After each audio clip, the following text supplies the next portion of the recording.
Langsung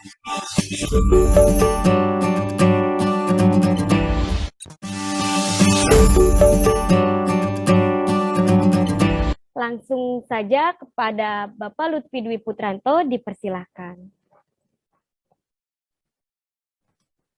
Oke, terima kasih moderator atas perkenalan dan sambutannya. Sebelumnya, Assalamualaikum warahmatullahi wabarakatuh. Waalaikumsalam warahmatullahi wabarakatuh. Sebelum saya mulai, izin apakah suara saya terdengar jelas ya? Kedengaran Pak Lutfi. Oke. Untuk para peserta, boleh juga kalau ada yang mau direspon melalui chat, di chat aja ya, biar kita ada interaksinya. Apa namanya, dari panitia ini yang share screen, apakah dari saya atau dari panitia, Pak? Mbak, sebelumnya? Dari panitia Pak Lutfi. Boleh mulai dari yang company profile dari Satria Putra ya? Ya, boleh Pak. Oke.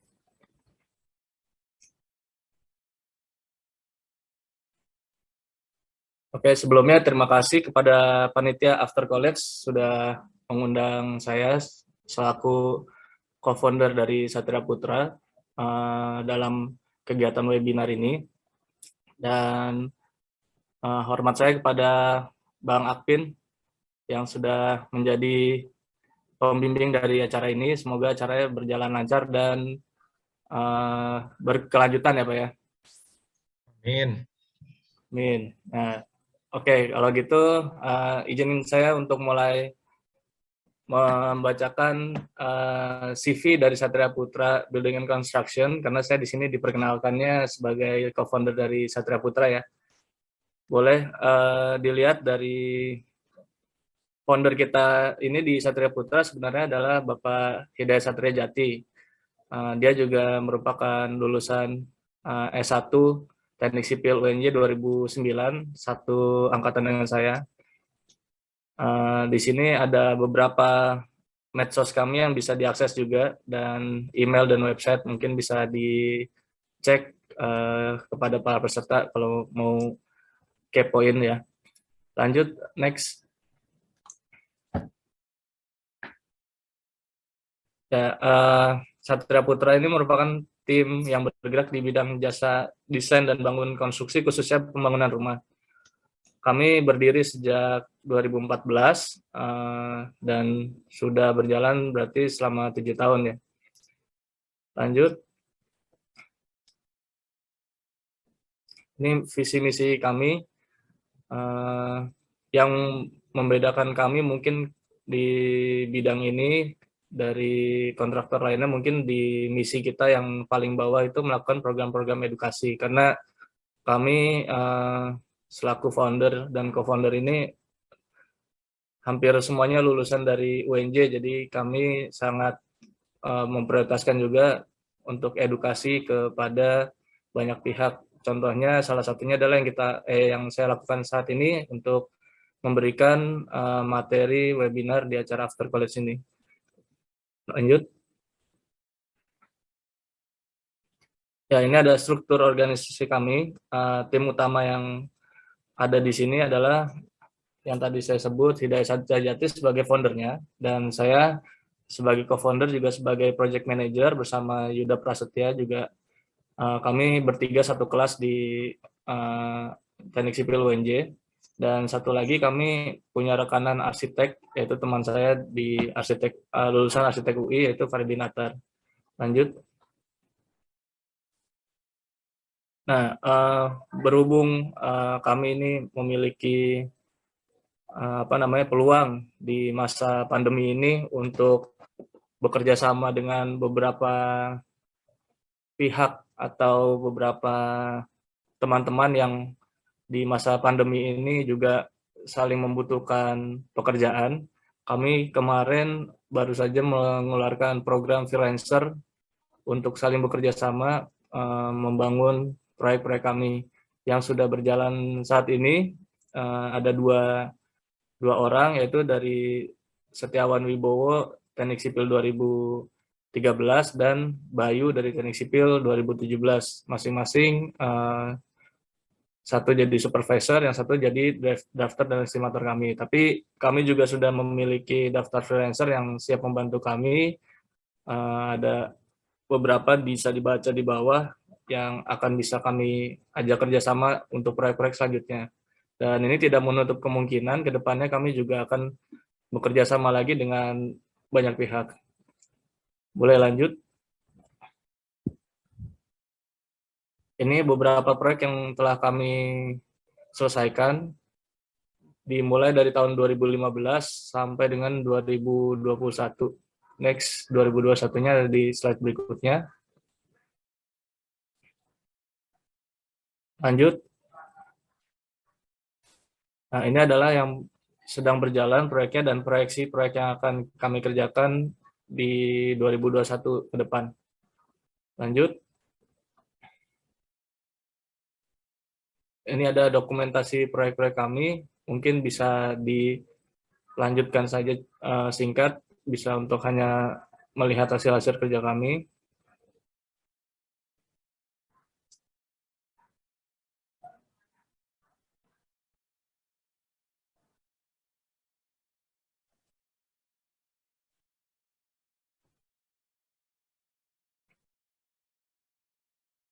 Jadi di sini bisa dilihat ya, sebagian besar memang proyek-proyek kami adalah proyek rumah pribadi.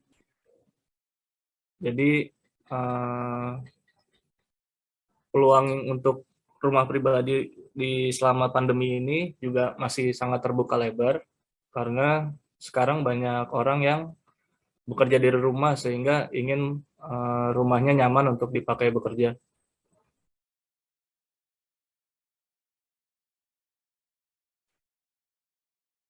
Nah, selain itu kami juga sekarang berusaha untuk bisa melebarkan sayap dari perusahaan kami itu untuk bisa merambah ke dunia digital. Seperti yang sedang kita akan bahas juga, sekarang sudah harus bisa merambah ke dunia digital. Ini adalah contoh-contoh dari tanda tangan kontraknya yang kami share di Instagram kami, sehingga menumbuhkan kepercayaan dari para calon klien kami. Dan ini ada merchandise yang kami siapkan untuk para klien kami dan program-program kami.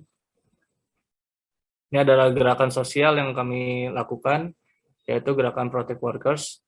Jadi kita selama pandemi membagikan masker kepada pekerja di kantor dan di lapangan. Dan juga sebagai program edukasi, kami juga membuat podcast yang membahas tentang membangun, renovasi, dan maintenance rumah. Lanjut. Kita juga baru membuat YouTube yang rencananya bisa juga untuk mengedukasi calon-calon klien kami. Ya, itu dari profil Kak Satria Putra yang bisa saya sampaikan. Kita mungkin bisa lanjut ke materi ya.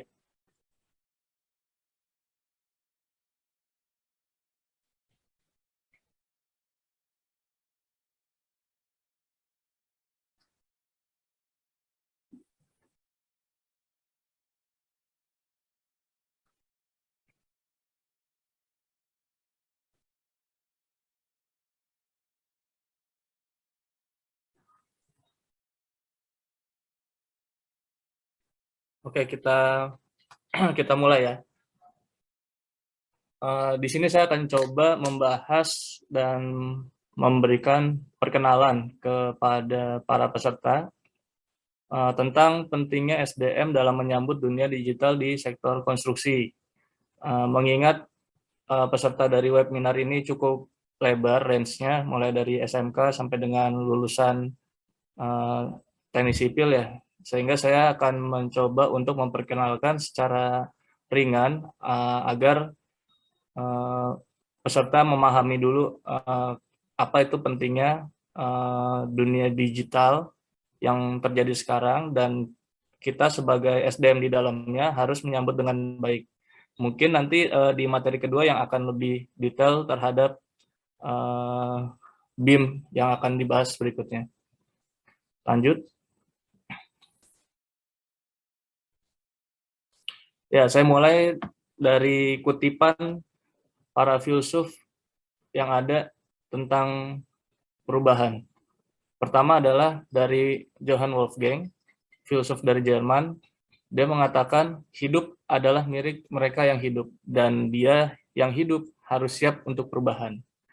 Lalu ada dari Alan Watts, yaitu filsuf dari Britania, yang mengatakan satu-satunya cara untuk memahami perubahan adalah terjun ke dalamnya, bergerak bersamanya, dan bergabung di dalam tariannya.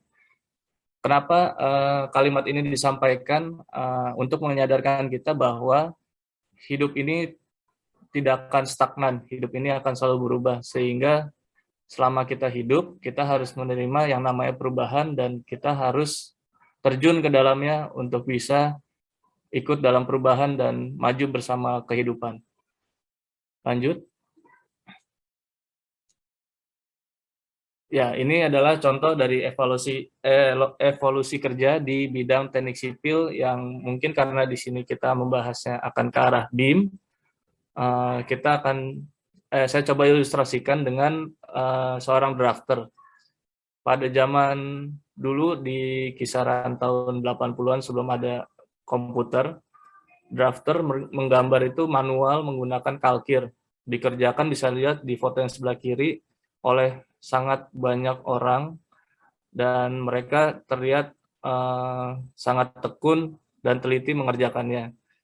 Namun setelah adanya komputer, menggambar bisa menggunakan komputer dan bisa dikerjakan dengan sedikit orang dan lebih menghemat tempat. Lanjut.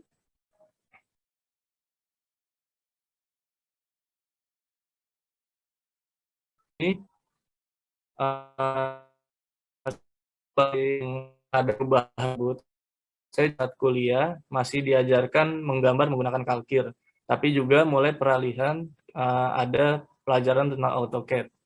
Nah, di sini ada dua mindset yang bisa dialami pada saat itu.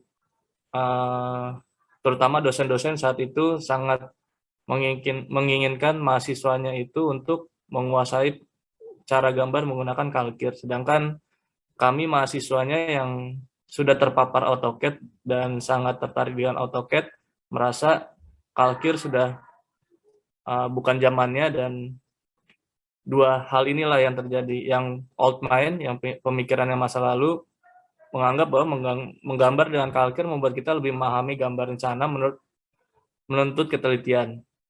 Dan menggambar dengan kalkir bersama tim meningkatkan kerjasama dan kebersamaan, sehingga pada saat menggambar bisa saling koordinasi dengan baik. Lalu mereka merasa tidak ada waktu untuk belajar menggunakan komputer, sehingga mereka hanya ingin menggambar menggunakan kalkir. Sedangkan yang new mind, yang berpikir ke depan, merasa menggambar dengan kalkir itu menghabiskan waktu lama dan tidak efisien karena masih menggunakan cara manual dan sangat lama mengerjakannya. Lalu menggambar dengan komputer bisa dilakukan di berbagai tempat sehingga fleksibel. Karena di masa itu kita sudah mulai mengenal internet, sehingga kita merasa kita bisa menggambar dengan komputer dari AutoCAD itu di mana aja, dan kita bisa mengirimkan data melalui email. Sehingga kita merasa kalkir waktu itu sudah tidak relevan. Lalu yang terakhir adalah komputer adalah makanan kami sehari-hari dan ini adalah masa depan. Nah, ini dua mindset yang sangat berbeda. Jadi pada saat kami kuliah, kami merasakan ada perubahan yang terjadi dari dosen yang merasa kalkir itu masih penting, dan kami merasa kalkir itu sudah tidak penting dan lebih penting kita menguasai AutoCAD. Di situ kita harus bisa yang seperti dikatakan filsuf tadi, bahwa adanya perubahan dalam hidup ya harus kita jalani, kita harus terjun sana. Lanjut. Nah, ini menyambung kepada materi yang akan disampaikan hari ini oleh saya. Jadi ini adalah revolusi 4.0, di mana kita harus menjalaninya dengan penuh kesadaran bahwa kita sudah masuk ke dalam revolusi industri 4.0 dan kita tidak akan bisa kembali ke revolusi industri 3.0. Lalu dunia konstruksi itu meresponnya dengan adanya BIM. Dan setelah adanya BIM, pemerintah juga melakukan perubahan regulasi dan membuat kebijakan tentang BIM di Indonesia. Efeknya adalah setelah ada kebijakan tersebut akan dibutuhkan ahli-ahli di bidang BIM dan prospek ahli bidang BIM ke depan itu akan membaik. Dan yang terakhir adalah persiapan kita untuk menyambut dunia digital ini. Apa yang perlu kita siapkan? Lanjut.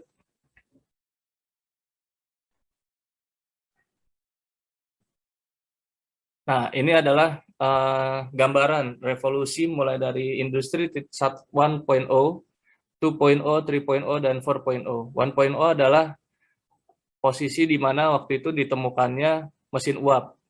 Dari manusia yang belum memiliki teknologi mesin, ada yang mesin uap, terjadi perubahan. Lalu 2.0 adalah saat ditemukannya listrik.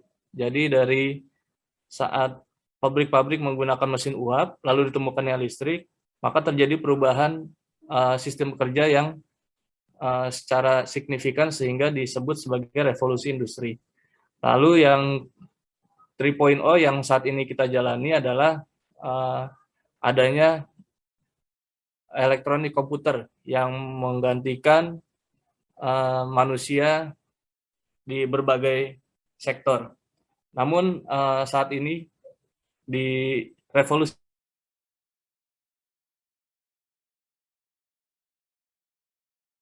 sana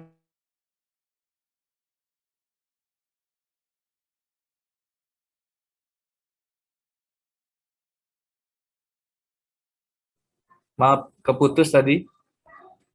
Lanjut ya.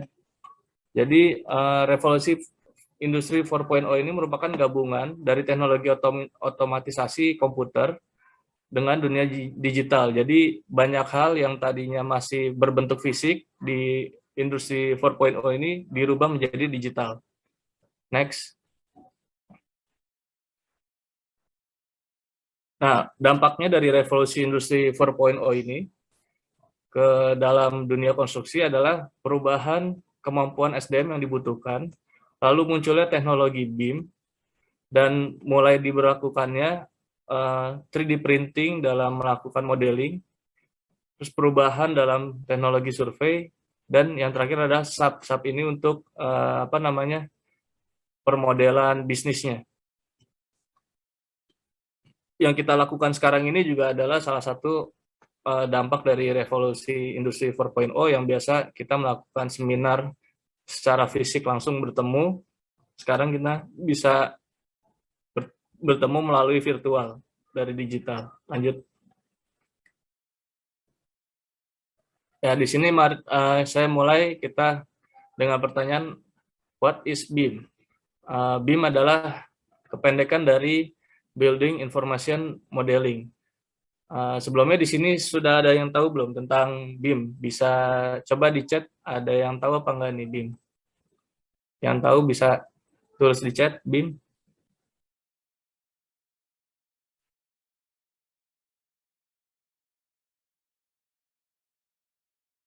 Ya berarti belum ada yang tahu ya, nggak ada yang tulis di chat nih.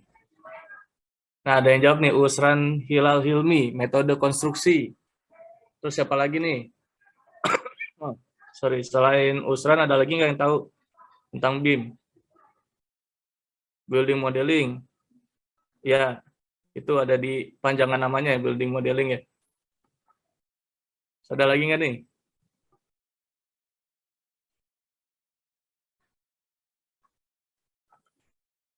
Oke, belum ada lagi. Coba kita lanjut, next.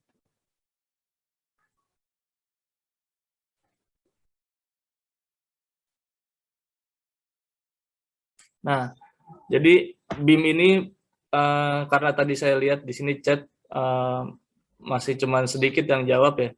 Mungkin kalian juga masih banyak bertanya-tanya. Jadi itu juga mungkin jadi salah satu alasan kalian ikut seminar ini. Banyak yang bertanya apa sih BIM gitu, karena kita beberapa tahun ke belakang nih sangat akrab di telinga bagi dunia konstruksi itu ada yang namanya BIM, BIM, BIM gitu.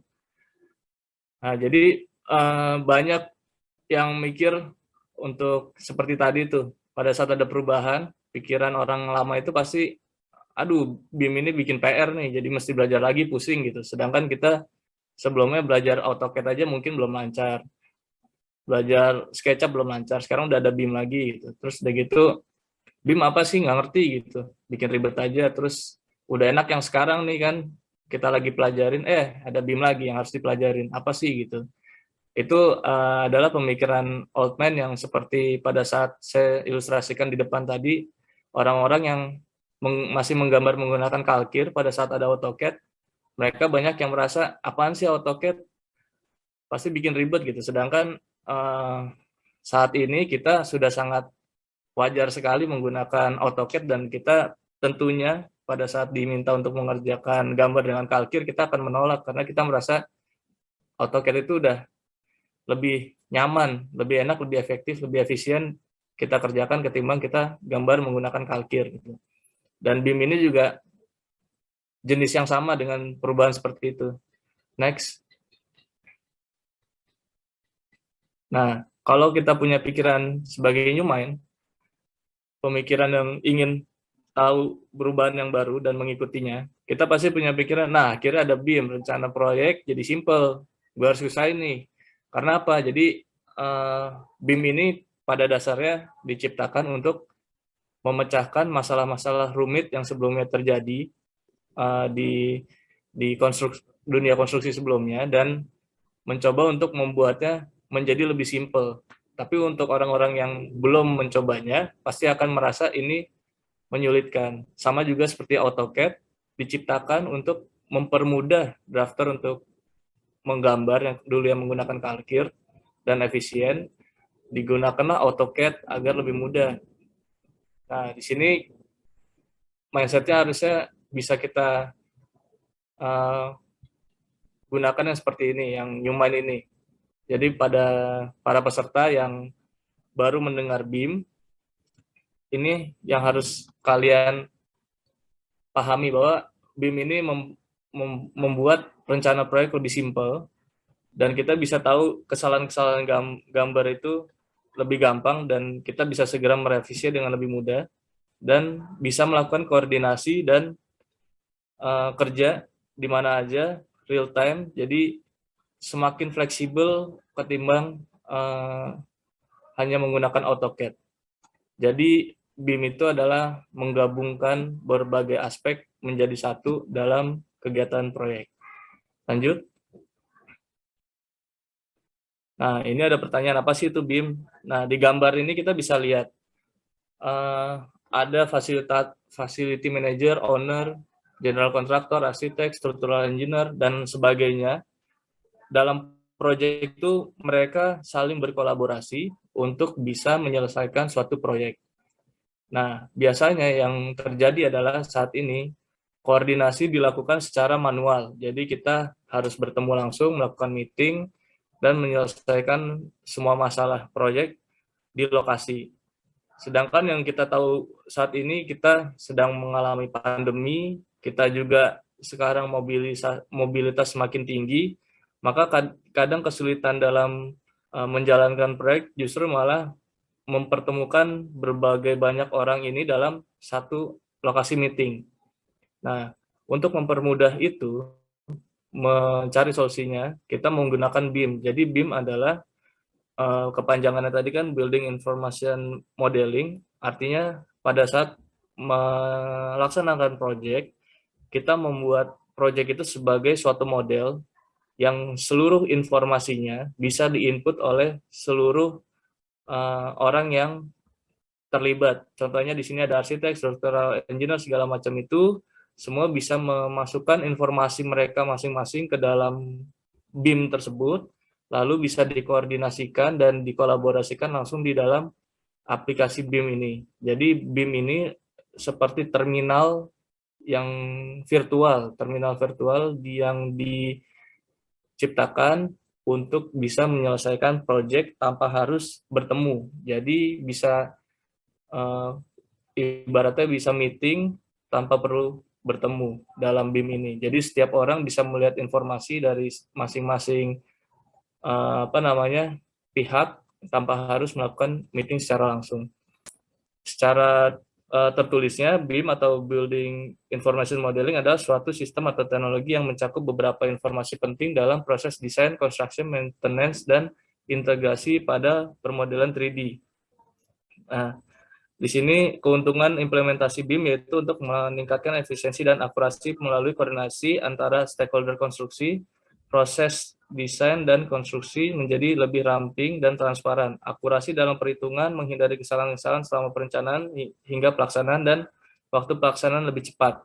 Nah, itu yang tadi saya sebutkan. Jadi di sini adalah mempermudah akurasi dan koordinasi sehingga perencanaan pelaksanaan menjadi lebih efisien dan bisa dilaksanakan lebih cepat. Lanjut, kita lihat lagi slide selanjutnya. Nah, ini adalah ilustrasi yang saya sebutkan tadi. Yang di kiri adalah situasi koordinasi yang kita alami saat ini, yaitu ada berbagai pihak yang bersatu untuk kerjasama dalam menyelesaikan proyek, mulai dari arsitek, installer, structural engineer, project manager, dan lain-lain. Dalam melakukan koordinasi, mereka harus saling komunikasi secara langsung.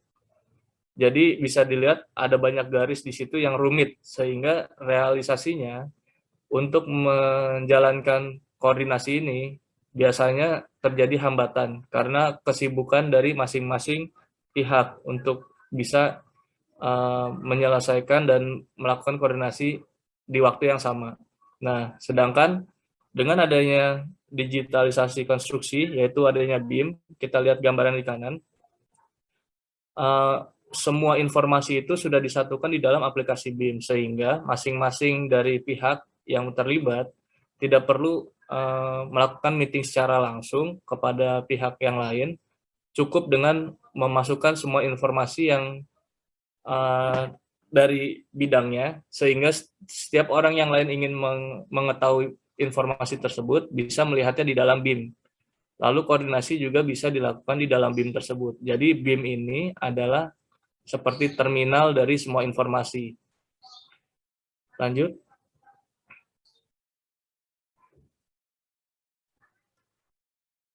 Nah, ini ada manfaat penggunaan BIM pada konstruksi yang diharapkan bisa mempermudah jalannya konstruksi, yaitu pertama, BIM memiliki visual 3D sehingga memudahkan pemahaman terhadap rencana gambar yang akan dibangun. Jadi di dalam BIM kita membuat model dari apa yang akan kita bangun dalam bentuk 3 dimensi dan bisa dilihat oleh semua pihak sehingga mempermudah visualisasi dari masing-masing pihak. Kalau kita hanya menggunakan gambar di kertas, itu kan 2 dimensi sehingga kadang visualisasi bisa berbeda. Lalu yang kedua, menggunakan BIM akan permudah dan mempercepat menghitung volume pekerjaan dan akurat. Karena dalam aplikasi yang ada sekarang, saling terintegrasi antara gambar dan perhitungan volume, sehingga kita tidak perlu menghitung secara manual. Jadi antara akurasi dan kecepatannya sudah bisa berbeda jauh dengan manual. Lalu yang ketiga, BIM akan memberikan informasi biaya atau RAB pada setiap komponen pekerjaan sehingga kita bisa memprediksi perkiraan biaya pada satu komponen pekerjaan. Nah, ini biasa untuk saat ini masih kita lakukan manual sebelum adanya teknologi BIM ini. Jadi semua volume, harga kita hitung manual sehingga pada saat terjadi perubahan atau ada suatu hal yang ingin kita ketahui, kita akan sangat lama untuk bisa memberikan data dan akurasi datanya, sehingga terjadi keterlambatan atau penghambatan dalam melakukan suatu keputusan. Dengan adanya BIM, perhitungan ini dijalankan secara otomatis dari aplikasi, sehingga apapun yang ingin kita cek bisa secara cepat didapat dan akhirnya mempercepat keputusan dan mempercepat jalannya proyek. Lalu nomor keempat adalah BIM mampu menampilkan gambar 3D pada pekerjaan yang rumit seperti pembersihan pada struktur jembatan dan sebagainya. Jadi biasanya untuk drafter sangat kesulitan untuk mendetailkan hal-hal yang sangat rinci seperti pembersihan dan lain-lain. Ini bisa dilakukan secara otomatis dari BIM karena sudah terprogram dengan baik. Lanjut. Yang kelima, penggunaan BIM tidak hanya sekedar menampilkan gambaran animasi bangunan saja, tetapi lebih kepada managing informasi proyek secara tepat dan akurat. Lalu yang keenam, penggunaan BIM pada saat awal pekerjaan dijadikan sebagai clash detection. Kita bisa mengetahui apakah gambar rencana 2 dimensi ini jika akan diterapkan lapangan secara clash atau tidak, terutama antara gambar struktur, arsitektur, dan MEP. Jadi pada saat nanti kalian ke proyek atau kalian sudah di pengalaman di proyek pasti tahu bahwa gambar struktur, arsitektur, dan MEP dikerjakan oleh bidangnya masing-masing yang terpisah. Sehingga pada saat kita compile atau kita satukan, kadang terjadi tabrakan-tabrakan antara pekerjaan struktur, arsitektur, ataupun MEP. Nah, dengan adanya terminal ini, yaitu BIM, semua gambar yang dikerjakan itu disatukan dalam aplikasi ini, sehingga BIM bisa mengetahui apakah terjadi bentrok gambar antara masing-masing bidang, yaitu struktur, arsitektur, dan MEP. Sehingga bisa segera dilakukan perbaikan. Biasanya yang terjadi saat ini, kita akan mengetahui kesalahan itu pada saat di lapangan, sehingga perbaikannya akan lebih sulit. Lalu yang ketujuh adalah koordinasi antara kontraktor dengan owner konsultan dengan mudah dimanapun dan kapanpun. Yang saya sebutkan tadi di atas, karena BIM ini adalah terminal dari semua informasi, maka semua pihak bisa melihat langsung hal-hal yang terjadi di proyek secara real time dan tanpa perlu melakukan meeting, owner atau siapapun bisa melihat hasil pekerjaan yang terjadi di lapangan. Lanjut. Ini manfaat penggunaan BIM yang selanjutnya adalah BIM ini bisa disebut dalam beberapa dimensi.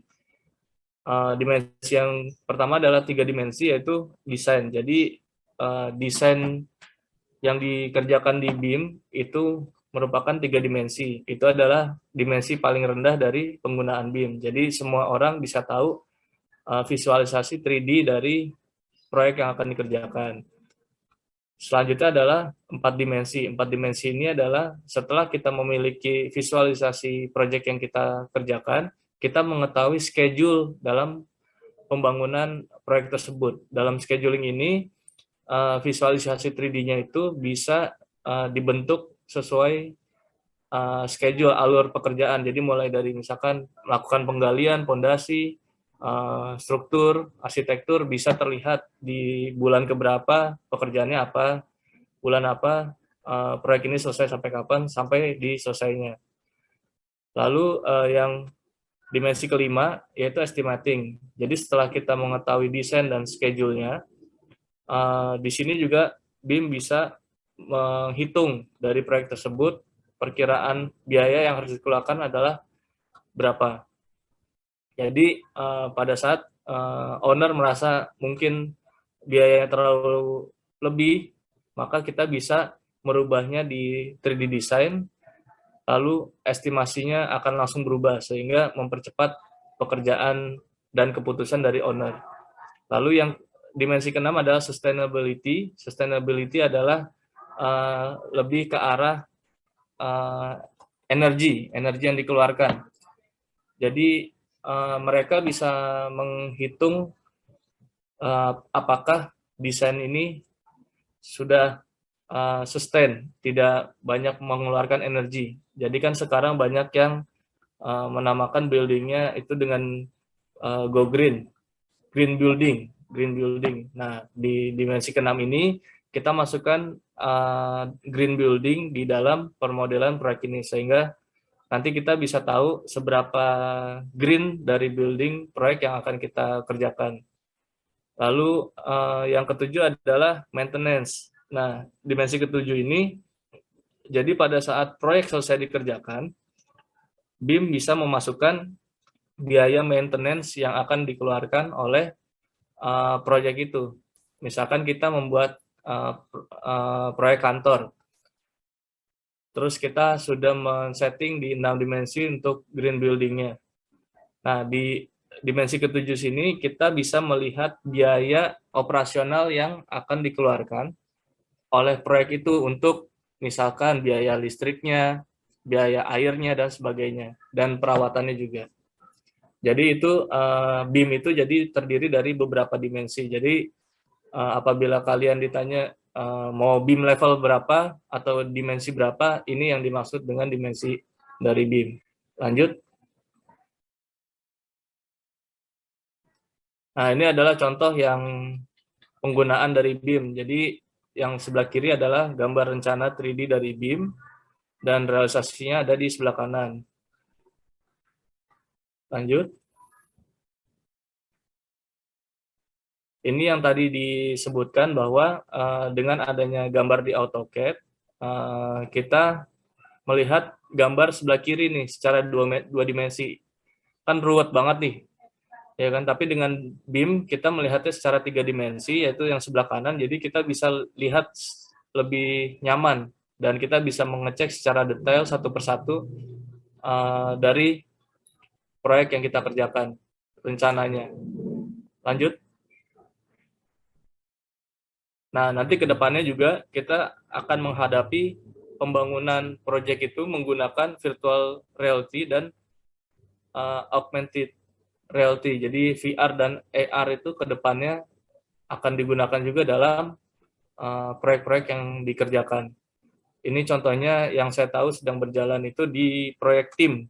Proyek tim itu perencanaan gambarnya sudah menggunakan VR sehingga pada saat meeting itu kita bisa menggunakan kacamata VR ini dan kita bisa masuk ke dalam bangunan tersebut untuk melihat perencanaannya seperti apa. Biasanya kita kan hanya melihat dari visualisasi video 3D gitu kan.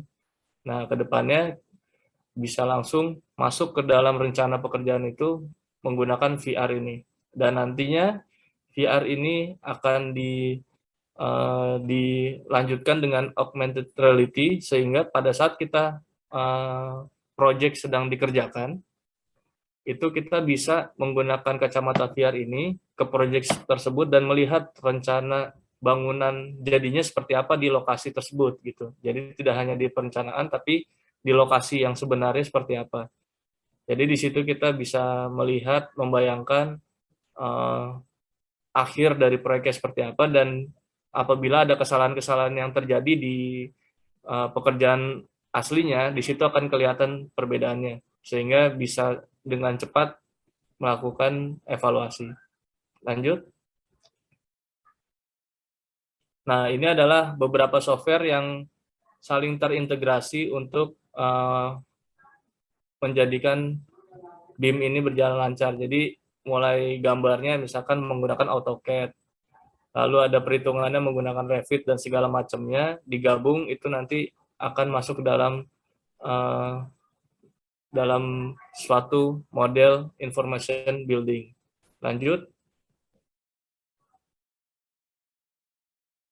Nah, ini adalah kebijakan yang tadi disebutkan, kebijakan konstruksi di Indonesia sudah masuk di Permen PUPR 2018 nomor 22, yaitu luas bangunan yang di atas 2.000 meter persegi dan bangunan yang di atas 2 lantai itu sudah harus menggunakan BIM.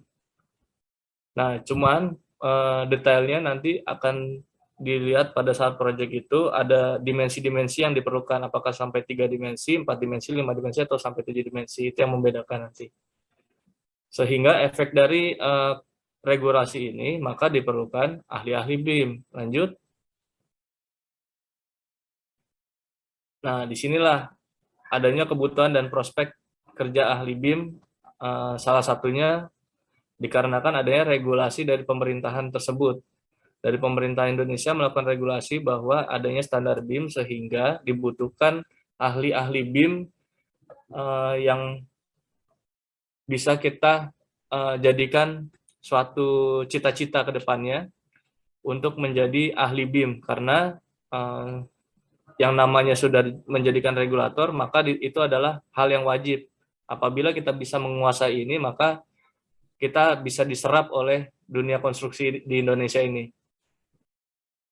Nah, ini pun Indonesia sebenarnya termasuk yang terlambat dalam adaptasi terhadap BIM ini, tapi sekarang sudah mulai ada pergerakan cepat dikarenakan sudah ada regulasi dari pemerintah.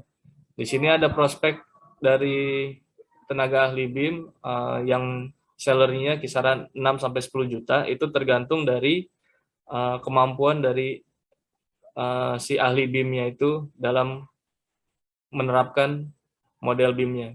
Ini ada contoh-contohnya yaitu BIM modeler, BIM engineer, dan BIM MEP. Lanjut. Nah, ini terakhir dari saya nih. Jadi di era industri 4.0 ini, banyak hal yang akan menjadi pekerjaan dari komputer, sehingga kita sebagai manusia mungkin akan kaget apabila kita tidak melakukan perubahan. Banyak pekerjaan-pekerjaan yang dulunya dilakukan oleh manusia bisa digantikan oleh komputer di era industri 4.0 ini. Sehingga mungkin bila kita tidak melakukan perubahan, maka kita akan tidak terserap di dunia pekerjaan ke depannya. Maka di sini ada 10 keterampilan yang perlu kita kembangkan untuk bisa menghadapi dan adaptasi di era industri 4.0 ini, yaitu pemecahan permasalahan rumit, berpikir kritis, kreativitas, manajemen sumber daya manusia, berkoordinasi dengan orang lain, kecerdasan emosional, penilaian dan pengambilan keputusan, berorientasi layanan, negosiasi, fleksibilitas kognitif. Kalau bisa disimpulkan, hal-hal 10 keterampilan ini adalah hal-hal yang belum bisa digantikan oleh komputer. Walaupun sekarang sudah ada artificial intelligence, tapi hal-hal ini yang ke-10 keterampilan ini masih sulit digantikan oleh komputer, sehingga kita harus mengasah diri kita ke dalam 10 keterampilan ini agar kita bisa diserap oleh dunia kerja ke depannya, sehingga tanpa melupakan kemampuan basic skill kita dalam dunia konstruksi, tapi justru kita meningkatkan skill kita ke arah 10 keterampilan ini, sehingga kita bisa diserap oleh industri, karena kedepannya kebutuhannya adalah seperti ini. Dan yang harus kalian ingat, di saat kita sekarang belajar untuk adaptasi dengan era industri 4.0, era industri 5.0 ini sudah akan datang sebentar lagi. Di negara seperti Jepang, era industri 5.0 ini sudah menjadi konsep yang akan segera direalisasikan, sehingga apabila kita sendiri belum bisa beradaptasi dengan era industri 4.0, maka kita akan tergerus lagi di era industri 5.0, sehingga semakin sulit untuk kita bisa beradaptasi. Maka dari itu, saya di sini sebagai lulusan SPD dari Universitas Negeri Jakarta merasa cukup beruntung karena hal-hal 10 keterampilan ini sangat diajarkan di UNJ, karena kami SPD sebagai sarjana pendidikan, kami dituntut untuk bisa melakukan keterampilan-keterampilan soft skill seperti ini, sehingga bagi kalian yang masih berpikir untuk melanjutkan kuliah di mana, salah satu yang saya bisa sarankan juga adalah masuk ke teknik sipil UNJ, karena kalian akan mendapatkan hal-hal lain berupa soft skill untuk mengajar dan bisa mengerti psikologi seseorang, tidak hanya mendapatkan skill teknik sipil di Universitas Negeri Jakarta ini. Mungkin sekian dari saya. Saya nggak tahu nih waktunya udah lewat atau belum. Terima kasih sebelumnya kepada After College yang sudah mengundang saya sebagai pemateri. Semoga bisa sesuai dengan ekspektasi yang diinginkan, dan apabila ada pertanyaan nanti ada sesi berikutnya untuk tanya jawab. Dan harapan saya ini bukan menjadi kegiatan yang pertama dan terakhir ya, tapi ini adalah kegiatan yang berkelanjutan, karena akan banyak materi-materi yang bisa disampaikan dan pemateri-pemateri yang bisa lebih baik lagi. Contohnya untuk penerapan BIM ini sudah terjadi di proyek-proyek di Jakarta, dan itu mungkin bisa didatangkan lagi ekspertisnya yang sudah menjalankan langsung, dan nanti setelah ini ada pemateri yang melakukan model BIM yang bisa juga memberikan pemahaman lebih pada kalian tentang BIM ini. Terima kasih dari saya sebelumnya. Wassalamualaikum warahmatullahi wabarakatuh. Waalaikumsalam warahmatullahi wabarakatuh. Terima kasih kepada Bapak Lutfi Dwi Putranto SPD yang telah memberikan materi yang sangat luar biasa. Untuk peserta yang ingin bertanya, mohon disimpan dulu karena sesi tanya jawab materi 1 dan 2 akan dibuka setelah pemaparan pembicara kedua. Baik, acara selanjutnya yaitu pemaparan pengenalan After College oleh CEO After College kepada Bang Fadika Julia Nugroho, dipersilakan. Ya, terima kasih banyak kepada MC. Selanjutnya saya akan mencoba share screen terlebih dahulu ya. Apakah sudah terlihat?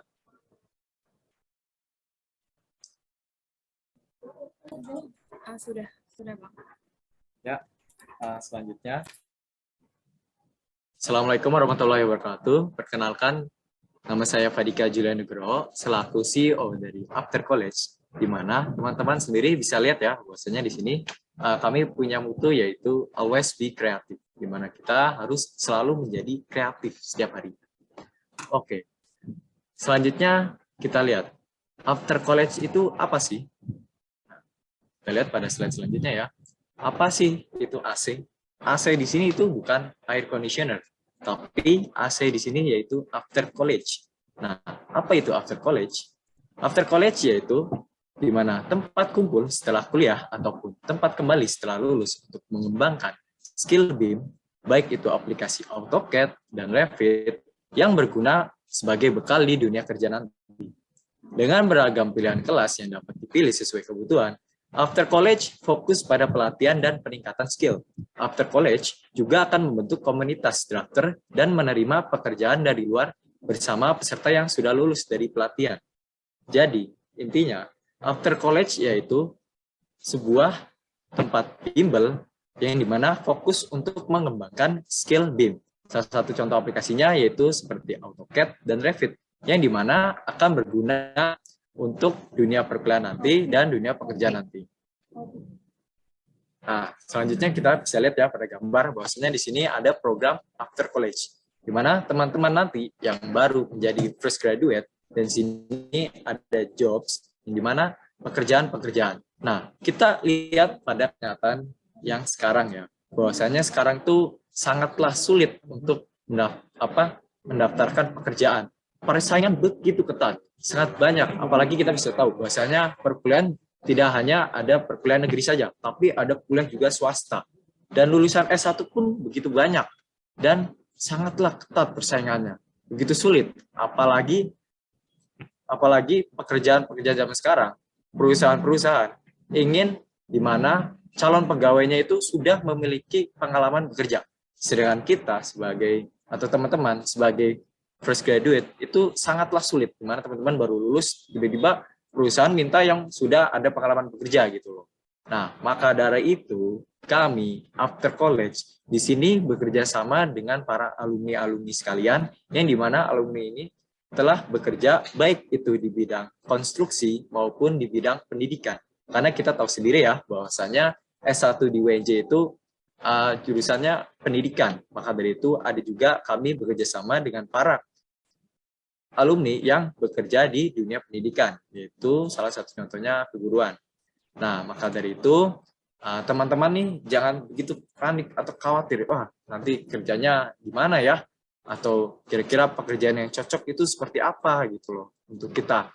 Kira-kira nanti pekerjaan apa yang nanti teman-teman bisa dapatkan. Nah, jika teman-teman masih bingung, bisalah berkonsultasi dengan kami di After College. Nanti kami akan memberitahu beberapa tips dan trik jikalau teman-teman itu tidak tahu kira-kira pekerjaan apa yang cocok untuk kita, pekerjaan apa untuk kami yang bisa kami kerjakan untuk di pekerjaan nanti. Kira-kira apa yang harus kami pelajari demi untuk mendapatkan pekerjaan. Nah, itu bisa tanyakan kepada para pembimbing dan pengajar kami yang ada di After College.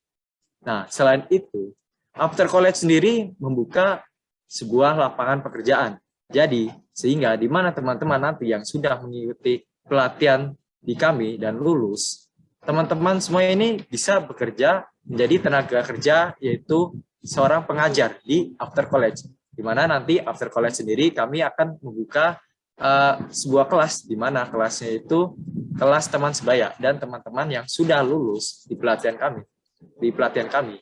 Teman-teman sekalian bisa mengajar adik-adiknya dan teman-temannya yang lain yang belum mengetahui tentang aplikasi-aplikasi BIM. Oke, selanjutnya kita lihat ya, kenapa harus milih after college? Kenapa harus after college? Apa yang bisa diberikan dari after college? Nah, yang pertama, yang pasti yaitu ilmu yang bermanfaat.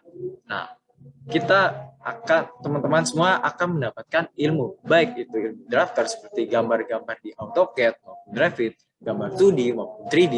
Begitu pula juga teman-teman akan mendapatkan pelajaran mengenai perhitungan RAB dan juga perhitungan bagaimana cara pembuatan kurva S dan lain-lain sebagainya. Selanjutnya yang kedua yaitu teman-teman akan menjadi member after college. Selanjutnya setelah teman-teman menjadi member after college, maka teman-teman sendiri akan mendapatkan sebuah kartu ya, kartu membernya. Selanjutnya yang ketiga yaitu teman-teman akan mendapatkan sertifikat, di mana sertifikat ini bisa untuk nanti kuliahan maupun di pekerjaan nanti. Selanjutnya yang keempat, teman-teman akan mendapatkan modul pembelajaran. Jikalau nanti teman-teman les di kami nih dan waktunya kurang gitu, nah teman-teman akan kami berikan berupa modul pembelajaran, di mana teman-teman sendiri bisa belajar dilanjutkan di rumah, di mana modul pembelajaran ini telah kami buat begitu mudah dipahami dan singkat maupun padat. Selanjutnya di sini ada yang namanya kunjungan ke proyek. Nah, teman-teman sendiri setelah nanti latihan atau les di after college mengenai belajar BIM seperti AutoCAD dan Revit. Nah, itu kan nanti kan teman-teman kan belajar gambar kan. Baik itu gambar denah, tampak depan, gambar 2D, 3D, kolom, dan sebagainya. Nah, ntar teman-teman akan kami undang untuk mengunjungi ke proyek-proyek. Jadi teman-teman bisa lihat tidak hanya di gambar 2D maupun 3D di komputer, nanti teman-teman akan melihat di lapangannya seperti apa sih gambar yang telah kita buat gitu loh. Seperti apa gambar denahnya. Terus kolom itu yang mana, fondasi itu yang mana, fondasi pile cap, bore pile, atau fondasi tiang pancang, nah itu seperti apa. Nah, nanti teman-teman bisa melihat di proyek. Selanjutnya yang keempat, selanjutnya teman-teman akan mendapatkan waktu untuk bimbingan atau konsultasi. Nah, seperti yang saya jelaskan sebelumnya, bahwasanya teman-teman bisa mendapatkan waktu bimbingan. Jikalau teman-teman ada yang bingung, tanyakan saja kepada pembimbing atau pengajar kami gitu. Jikalau bingung, apa sih aplikasi yang saat ini digunakan pada proyek? Nah, tanyakan kepada pengajar kami. Nah, kemudian jikalau teman-teman bingung, kira-kira di pekerjaan nanti itu menggunakan aplikasi seperti apa? Terus aplikasinya itu bagaimana cara mengerjakannya? Bagaimana cara berlatihnya? Nah, tanyakan kepada pembimbing kami, tanyakan kepada pengajar kita. Dan pengajar kita pun kemarin sempat menang di perlombaan BIM Wika Awards tahun 2021 kemarin. Nah, maka dari itu kami sudah memiliki pengajar yang menjanjikan. Selanjutnya yang terakhir yaitu ruang kelas yang nyaman. Nah, di mana teman-teman nanti akan belajar di ruangan yang nyaman. Karena kita tahu sendiri ya, bahwasanya belajar itu butuh ruangan yang nyaman. Dan selanjutnya di sini ada ruang kelas, di mana ruangan ini ruangan yang nyaman, kita bisa lihat pada gambarnya. Nah, dilengkapi dengan mesin proyektor, di mana nanti teman-teman bisa melihat. Dan juga dilengkapi oleh meja belajar dan kursi.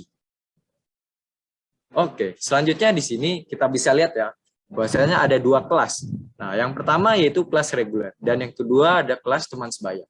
Nah, di sini untuk kelas reguler dan teman sebaya. Nah, untuk teman sebaya sendiri, kelas teman sebaya sudah saya jelaskan sebelumnya yang tadi. Kemudian kita fokus ke kelas reguler ya. Nah, di sini ada biaya pendaftaran plus bimbingan yaitu sebesar Rp100.000. Apakah terlalu mahal bagi teman-teman semuanya? Oke, nggak apa-apa. Kita kurangkan. No, saya potong menjadi 90.000 saja untuk teman-teman semua bisa mendaftarkan kelas reguler ini. Dan untuk teman sebaya, biaya pendaftaran dan bimbingan yaitu 90.000 saja. Apakah terlalu mahal? Oke, saya kurangi menjadi 85.000 saja. Tapi untuk saat ini, kelas teman sebaya itu belum dapat dibuka. Jadi kami masih fokuskan untuk kelas reguler. Nah, Selanjutnya, jika teman-teman masih penasaran nih, masih ragu gitu loh,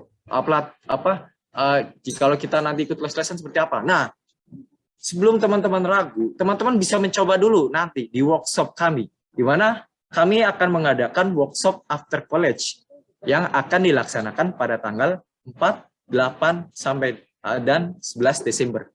Nah, di sini teman-teman bisa mengikuti workshop after college. Yang pertama, teman-teman akan mendapatkan ilmu pengetahuan. Udah pasti ya, kalau kita mengikuti workshop, belajar, pasti akan mendapatkan ilmu. Dan selanjutnya, yang kedua yaitu teman-teman akan mendapatkan sertifikat pastinya dari after college. Selanjutnya, yang ketiga, teman-teman akan mendapatkan modul pembelajaran. Nah, jika teman-teman nanti di waktu workshopnya masih kurang gitu loh, masih kurang cukup, masih pengen lagi. Nah, teman-teman bisa belajar nih di menggunakan modul pembelajaran. Nah, di modul pembelajaran ini sudah kami buatkan modul yang terbaik dari yang terbaik, yang dimana mudah dipahami dan ringkas. Selanjutnya yang keempat yaitu teman-teman akan mendapatkan waktu bimbingan atau konsultasi. Jadi teman-teman sendiri, jika masih ada bingung, wah ini AutoCAD kayak gimana nih, wah ini Revit kayak gimana nih, cara bikin RAB-nya gimana, nah bisa tanyakan kepada para pengajar kami. Bisa ditanyakan juga kepada para pembimbing kami. Oke, selanjutnya yang akan kami ajarkan di workshop yaitu ada aplikasi AutoCAD dan aplikasi Revit. Nah, untuk tiket workshopnya sendiri yaitu sebesar Rp100.000. Apakah masih terlalu mahal untuk Rp100.000? Oke, tidak apa-apa. Saya kurangi agar sama dengan kelas reguler yang sebelumnya. Menjadi Rp90.000. Kurang baik apa coba after college? Membuka workshop 3 hari. Dan itu hanya cukup membayar Rp90.000 saja untuk harga normal. Bayangkan saja coba. Oke deh, jika 90.000 masih terlalu mahal. Untuk teman-teman nih yang udah mengikuti webinar ini, saya beri diskon lagi, potongan harga. Saya coret lagi Rp90.000 menjadi Rp70.000 saja untuk teman-teman. Tuh, kurang baik apa coba after college? Udah mendapatkan 4 hal penting ini pula tuh, ilmu, sertifikat, modul pembelajaran, dan bimbingan atau konsultasi. Nah, segera daftarkan, karena kuotanya itu terbatas. Ajak teman-teman semuanya untuk mengikuti workshop kami, di mana tanggal 4, 8, dan 11 Desember. Dan untuk info lebih lanjut, kami akan mengirimkan infonya melalui grup WA maupun cek di Instagram kami, yaitu aftercollege.id. Nah, segera daftarkan. Ini diskon jarang-jarang loh, workshop diskon Rp70.000 seperti ini. Oke, sekiranya sekian. Ini untuk Instagram kami, aftercollege.id. Jika teman-teman masih kepo, bisa cek di IG kami. Selanjutnya akan ada pembahasan dari pengajar kami mengenai apa sih aplikasi BIM-nya. Nah, sekian dari saya atas nama CEO After College. Wassalamualaikum warahmatullahi wabarakatuh. Saya kembalikan kepada MC.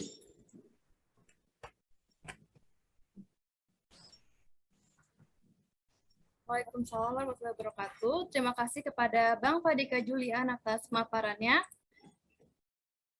Selanjutnya akan ada pemaparan sosialisasi workshop oleh Akademisi After College. Kepada Bang Hafiz Ahyar, dipersilahkan. Baiklah semuanya, Assalamualaikum warahmatullahi wabarakatuh. Selamat siang menjelang sore ya buat teman-teman yang masih ada di sini. Gimana nih kabarnya? Semoga baik-baik aja, apalagi di penghujung semester ini ya. Deadline pasti pada ngejar-ngejar. Semoga baik-baik aja di akademisnya juga. Nah terus sebelumnya kita mau langsung masuk aja ke aplikasi atau salah satu contoh aplikasi BIM yang mungkin bakal dipakai untuk ke depan nanti. Saya izin share screen.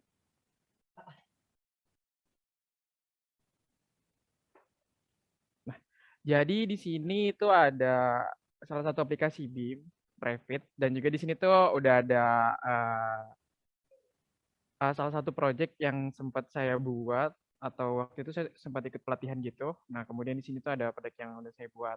Jadi, secara garis besar dari pengaplikasian BIM ini untuk fokusnya itu yaitu Revit, itu saya mau ngejelasin mungkin cukup 4 poin aja. Jadi yang pertama itu, dari sesuai dengan tingkatan BIM yang ada ya, kayak misalkan 2 dimensi. Nah, jadi di Revit ini tuh udah cukup banyak nih. Ini contoh untuk penggunaan pengaplikasian 2 dimensi. Jadi kalau di AutoCAD gitu kan kita juga bisa ya membuat file 2 dimensinya. Nah, dari Revit sendiri ini lebih menguntungkan dan lebih mudah untuk pembuatan 2 dimensi sekaligus juga bisa dilanjut gitu ke pengaplikasian 3 dimensinya. Nanti teman-teman bisa lihat sendiri di sini contoh itu ada denah dari bangunan 2 lantai yang sempat saya buat. Di sini udah ada pondasi dan juga tie beam yang ada.